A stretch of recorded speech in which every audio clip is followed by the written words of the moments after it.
Good day, this is Dimitri Lascaris coming to you for Reason to Resist from the city of Shiraz in Iran on March 25th, 2026. We arrived here last night at about 1 in the morning by bus from the city of Esfahan, and when I say we, I'm referring to my journalistic colleagues Tim Anderson from Australia and Ahmad Sadaldin from the United States. Ahmad, as you may know, is the host of an excellent anti-imperialist YouTube channel called Propaganda & Co. We have been thus far in the cities of Tabriz, Tehran, and Esfahan, and from here we'll be heading further south after spending a couple of days in Shiraz, which is reputed to be the city of poetry and flowers, a very beautiful city, not dissimilar to Esfahan. In fact, all the cities we've been to have their own charm and extraordinary amount of history and culture, which I hope to convey to you in the days ahead in the reports that we're going to be publishing. In any case, we checked into our hotel room around 1 o'clock last night. About an hour after we checked in, there was a loud explosion, and I briefly heard warplanes flying overhead. I didn't see any of the light from the explosion, didn't see any fire, any smoke, but it was close enough to be heard quite clearly. I also thought I heard, although I can't be sure, that the Iranian air defense systems were activated around the time of that explosion. In any case, this morning we awoke to find the weather was quite inclement, in fact severe. It was very cold, windy, and strangely enough, something that's very unusual for these parts, I understand, there was a tornado warning for the Gulf region, not just for the Persian Gulf coast of Iran, but also for the Gulf autocracies across the water, including the United Arab Emirates and Bahrain. I don't know whether any tornadoes materialized, but it sounded to me, if you happen to be religiously minded, that that might be a bit of a wake-up call from God. In any case, we did have a productive day despite the inclement weather, and I'll be reporting on what we learned and saw and heard in subsequent reports. This report, I wanted to address the question of censorship. It was an issue that was raised with me by a colleague from Germany. But before I get into that, I also just wanted to summarize where we've been and where we may go. We have thus far been to the cities of Tabriz after crossing into the country on March 20th by car from Turkey. And then from there, we went to Tehran, where we spent a couple of days, and then on to Esfahan. And we've been here now for almost a day here in Shiraz, and we'll be heading further south. We will at some point be, we anticipate, along the coast of the Persian Gulf. I'm not going to get into any more detail about that at this time for security reasons. Frankly, all of us are concerned about the propensity of the Israeli genocidal entity to kill journalists, especially those whose reporting is not favorable to Israel. And so for that reason, I'm not going to elaborate any further at this time upon our plans for where we may go next. I will say that Tim and Ahmad and I are inclined to extend our stay. We had intended to be here for about a week, but there's so much to be done, so much journalistic work to be done, that we probably will end up staying for some time more, and our gracious hosts are happy to accommodate us in that regard. The three of us were accompanied by a Turkish journalist, but he was not able to go further south after Tehran, and sadly he had to leave us, but just because he had other commitments. We've also been accompanied by several members of the Iranian state media who have acted as our guides and our translators. And as I said, I wanted to address the subject of censorship at this time, after having just given you this brief summary of where we've been and where we may go. Because a colleague of mine, a friend and a journalistic colleague from Germany, alerted me to the fact that there is a journalist that works for the German state broadcaster ARD by the name, I believe, of Katharina Willinger. Let me just confirm that for you. Katharina Willinger, I should say, and she's apparently a reporter or host for a program called Tagesschau. Now, the reason why my colleague in Germany brought her to my attention is that apparently she has been asserting that there's no point in coming to Iran to report on the war, and that is in her bailiwick. She is responsible for reporting on international affairs in this part of the world because there's simply too much censorship and too many restrictions being placed upon what foreign correspondents may do. And therefore she's reporting on the war from Istanbul, I understand. And let me tell you folks, and it shouldn't be a surprise to anybody, and I don't think you have to be a foreign correspondent or a war correspondent to understand this, but if you're not actually in a country that is at war, it's going to be rather difficult for you to get a really good handle of what is going on inside the country and how the country is being impacted by that war and how the people are responding to it and how the government and the military are responding to it. But apparently this journalist, Wallinger, feels that she can do her job professionally and adequately from a distance and by relying upon her contacts, whoever they may be. So that then brings me to the whole subject of censorship. And let me begin by saying that this is not my first time in Iran. I came here in May of last year. I was invited to attend and participate in the Sobe Media Festival. It was my first trip to the country. I spent a week in Tehran. I issued many reports during that week of what I saw. It was really an enlightening week for me, not having been in Iran previously and having been subjected to so much disinformation, governmental and media disinformation about the country and its people. So it was quite an education, but it was only a week and I didn't have the opportunity to get outside of the capital. In any case, during that week, I was allowed to roam freely around the city of Tehran. No one curated my trip. No one prevented me from going wherever I wanted to go. And I ended up walking dozens of kilometers just to see at a street level how people in Tehran live. And I made extensive use of the subway system. It has an excellent subway, Tehran. And I published whatever I wanted to publish. And I covered any subject I felt like covering, spoke to anybody I thought might be willing to speak to me. And no one ever reviewed my reports before I published them, and no one placed upon me any restriction about what I could say or where I could go. I must say that I have had a very similar experience here up until now. And there has been absolutely no indication that the government of this country or the people who are accompanying me are trying to place any kind of restrictions on what I can say. And I want to be very clear about this. Although they are suggesting to us that we go speak to certain people and see certain things, all of this is being informed by our expressions to them of what we are most interested in seeing. And what we're most interested in seeing is the impacts on the population of the U.S.-Israeli bombardment. And so we've gone to bomb sites.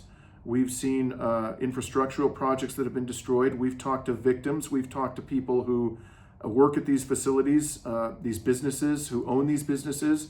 And no restriction has been placed upon the identities or the vocations of the people we can speak to. Absolutely none. And I'll give you an example. I was at the Mosalla Mosque, the Grand Mosque of Mosalla, which is the largest mosque in Iran, I understand, for the day after the end of Ramadan, an occasion called Eid al-Fitr. And it was a massive gathering. I issued a report on this. This enormous mosque was packed to the brim with worshipers. And then when we came outside after the service concluded, I found thousands more people sitting on the tarmac outside because there wasn't enough space to accommodate them on the inside. And I was accompanied by two representatives of the Iranian state broadcaster when we entered the mosque and when we exited the mosque. And as we came out of the mosque, they said, "Do you want to interview anybody?" And I said, "Sure, I'd love to interview people." And they said, "Well, tell us who you want to interview." And I had literally thousands of people to choose from. As I said, they were all sitting there. They were about to depart because the prayer had concluded. And so I just began to randomly pick people out from the audience. And I've issued a report about this. I ended up interviewing 5 individuals outside the mosque. Every one of those individuals was selected by me. And I wasn't even encouraged to speak to any particular person. I can assure you that all the reports that I put out, no one has asked to review what I was planning to publish. No one has told me that I can't say anything or talk about anything. No one has directed me to address any particular issue. In fact, I feel as though I am at complete liberty to report on anything I want to report on, and the only restriction that has been imposed upon me during the time, and all of us, is that we have not been permitted to videotape certain sites, and this has only happened on a few occasions, that were considered by the government, and based on what I saw, with good reason, to be militarily sensitive. That's it. We couldn't videotape them, but we could talk about what we saw, and we could videotape anything else. And frankly, it's hard for me to even imagine now that there's this level of latitude being given to foreign correspondents in an existentially dangerous war for this country. And I'll also point out to you that there are other reporters from corporate media in the West. I understand that there are journalists from, I'll call them journalists, charitably, from CNN here. We've also run into, on several occasions, a photojournalist from Reuters, and I understand that there are others here as well. And I don't know whether they've been subjected to any restrictions, but my understanding from speaking to a representative, I put this question to her, of the Iranian state broadcaster, somebody I know well and I trust. I said, is the government putting on those reporters from these Western corporate media outlets that are editorially hostile to Iran, I think it's fair to say, any restrictions that haven't been imposed upon us? And she assured me that they are not being subjected to any additional restrictions. And the other thing I want to address is that one person who is an Iranian Canadian, who is quite hostile to the government of Iran, criticized me on social media because I have obviously been given access to the internet, whereas many people in the country, the general population, do not have access to the external internet. As I understand it, they can use the internet domestically, but not internationally. And by the way, I'm not by any means the only person. There are other people out there who have managed to gain access to the internet, some of them not affiliated with the government, I understand. But in any case, I completely understand, given what happened in January when there were violent riots and the Mossad and the CIA, or the former CIA director Mike Pompeo, were openly stating that they had been involved in some unspecified capacity in those riots. And they became quite violent, and it was apparent to the Iranian authorities that the people who were working with the Mossad, or at least it was their view, based on significant evidence, the people who were working with the Mossad or the CIA or both, were communicating with them by means of the internet. And the violence quickly came to an end around the time that the government shut off access to the internet. I don't think that shutting off access to the internet in the time of an existentially dangerous war is necessarily unusual or unduly repressive. The very existence of this country is at stake. And although I think it's regrettable that the government feels it necessary to take that step, it's hard to be critical in the current circumstances. And in any case, how am I to do my job as a journalist if I don't have access to the internet? I mean, I could, of course, just reserve all of my reports for publication after I leave the country and regain access to the internet, but by that time, the information in my reports may well be stale and of little interest or use to the public. The situation is evolving rapidly, and for me to be able to report in real time to the world outside of Iran what is going on here, as a practical matter, I do need access to the internet, as do, I'm sure, all of the other foreign correspondents in the country who I understand also have been given access to the internet. So I make no apologies for having access to the internet. I wish it was possible for every single person in this country to have access to the internet, but I simply cannot do my job effectively unless I have access while I'm here. I also want to point out to Miss Wallinger, this German journalist, that, again, I'm being charitable here. I'll come back to that in a moment, that the military censorship regime in Israel is, as far as I can tell, considerably more severe. I have been allowed, without any kind of restriction, to publish extensive video footage of damage that has been done to civilian infrastructure and civilian buildings, businesses, residences, and so forth, automobiles, you name it. In fact, I've been encouraged to publish that information. There hasn't been a single civilian target that I have seen, damage site, where I was told that I couldn't publish video footage or photography of the damage. But we know from reports in the Israeli media that the military censors in Israel are placing severe restrictions on what the general public and the media can publish, not just with respect to damage sustained by military targets, but also damage sustained by residential neighborhoods, by commercial properties, by civilian infrastructure, and so forth. We've seen almost nothing get approved by the military censors in Israel. And I have yet to see a single photograph or video of damage sustained by a military base. Not a single one. And you may say that's entirely justified, but the fact of the matter is that level of censorship is well beyond what I've just described, is well beyond what I have experienced here in Iran, both in May of last year at a point in time when the United States and Israel were threatening to attack Iran, and did in fact a few weeks later attack Iran, and now when there is a full-scale war happening that is of existential importance to the Islamic Republic. And I must ask, whether Katharina Willinger, working for the German state broadcaster, which is controlled by a government that is implacably hostile to Israel's critics and supports Israel in every imaginable way. And it's not just Friedrich Merz, the current chancellor, and the Christian Democrats. It is also the Social Democrats and the Green Party in Germany. The entire German political elite has the blood of Palestinians on their hands and is complicit in virtually all of the war crimes and crimes against humanity of Israel because of all the economic, military, and political aid that they extend to Israel. And we know that within Germany itself, there is severe repression and censorship of voices that are critical of Israel.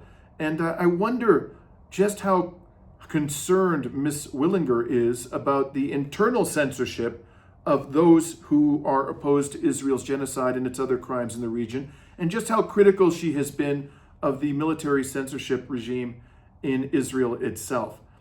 I don't have answers to those questions. Frankly, I don't have the time or the inclination to go familiarize myself with all of her work. But this idea that, the level of censorship in Iran at this moment is so extreme that it's preferable for her to remain at a safe distance from the war zone. That's rather convenient, Ms. Wallinger. No one's likely to blow you up if you're in Ankara or Istanbul. But if you're down here in the war zone, and especially if you're reporting in a manner that is critical of the aggressors in this war, namely Israel and the United States, Israel being a state, a murderous regime that has killed in excess of 230 Palestinian journalists in Gaza alone, just almost obliterated from the face of the earth, RT correspondent Steve Sweeney, and their murdered Shireen Abu Akleh, who was not just a Palestinian but also a citizen of the United States.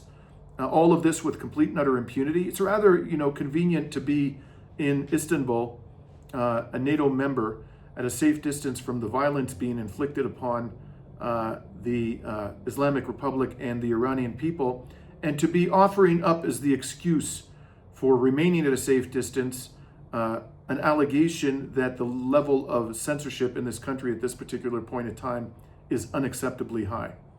In any case, I thought it important to address that issue now. And I want to also say very clearly to those who are wondering, because there are people who are, shall we say, well disposed towards the Netanyahu and Trump regimes, also by all appearances monarchists, who have been suggesting out there that I am in some way, shape, or form beholden to the government of Iran. I assure you that I am not being paid by them or anyone else a dime for all the work that I am doing here.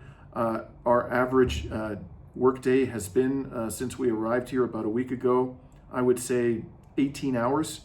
You know, I've been averaging 4 hours of sleep a night, as have my colleagues, and ain't nobody paying me a dime for that. Not the Islamic Republic, not the Soap Media Festival, not some agency of the Iranian government, no foreign government, no high net worth individual, no corporation, state-owned or otherwise. You know, the source of revenue for Reason to Resist is monetization, and we do get a modest amount of donations as well. But the vast majority of, and by the way, those donations are not large. These are small donations from a significant number of the people who subscribe to our channel. But the vast majority of the revenue that we generate is from monetization on YouTube. And up until now, that has not been adequate, that revenue, to cover all of the expenses we incur in the course of doing this journalism. And the primary reason for that is that we do a lot of on-the-ground reporting for Reason to Resist. And I've just had to, you know, fork over the difference. The excess of the expenses over the revenue is something that I bear myself. And I'm fortunate to be in a position, because I've had a successful career as a lawyer, to do that. And I don't mind it at all, because for me, journalism is a love and a passion, and something that I feel very strongly about. In any case, that's my report for now. And I hope you'll keep tuning in. If you like, and if you find this video to be informative, please like and share it. If you're not already a subscriber to Reason to Resist, we warmly encourage you to become one and help us expand the reach of our unapologetic resistance journalism. This is Dimitri Lascaris signing off from Shiraz in Iran on March 25th, 2026.